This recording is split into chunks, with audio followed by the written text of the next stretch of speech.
C'est un hommage qui est d'ordinaire confidentiel et qui a pris cette année une dimension particulière. Sur la commune de Chasselet, dans le Rhône, le petit cimetière militaire a commémoré, vous le voyez, le 80e anniversaire d'un massacre presque oublié, celui de tirailleurs africains exécutés par les Allemands en 1940.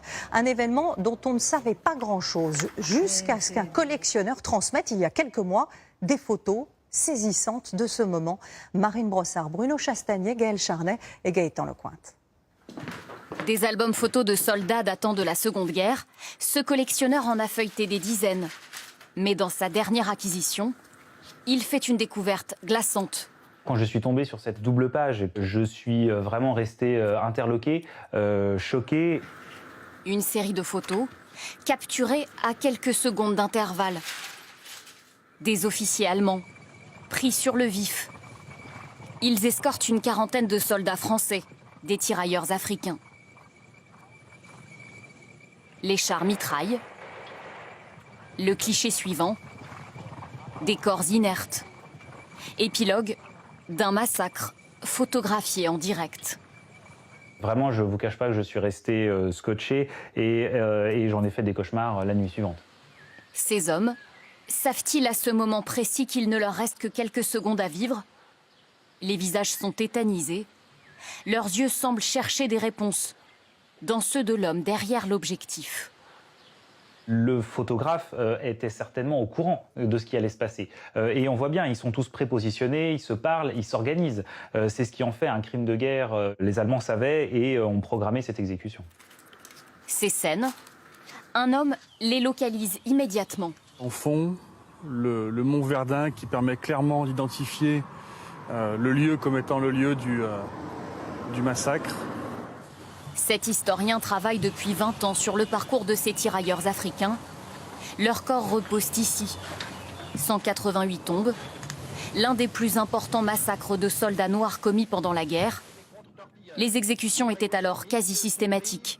Pour beaucoup de militaires allemands, ils n'étaient pas des soldats, pas même des hommes.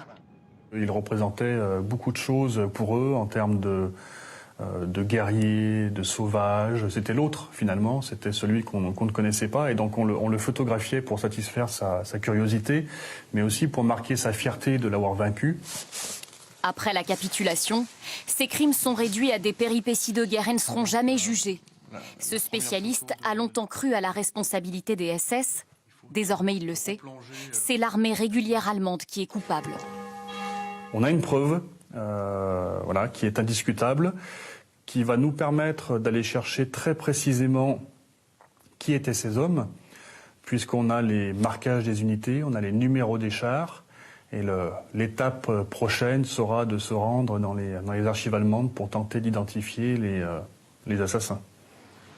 Comprendre, reconstituer l'histoire ignorée de ces soldats grâce à cette découverte, une chance inespérée, particulièrement pour le maire du village. Dans son bureau, il conserve précieusement les objets retrouvés sur les corps des soldats. C'est un peu de leur âme. Là, quand on voyait des courriers de cette nature, on se rend compte qu'effectivement, les soldats ont été blessés et ils sont morts. Puisque ce sont certainement des taches de sang sur les courriers. La seule chose que nous pouvons leur accorder maintenant, c'est effectivement de respecter le don de leur vie pour défendre notre territoire. Et donc la liberté, l'égalité, la fraternité de notre pays, qu'ils ont fait leur, alors qu'ils venaient d'ailleurs. Et voilà pour cette histoire incroyable qui a quasiment été oubliée pendant 80 ans.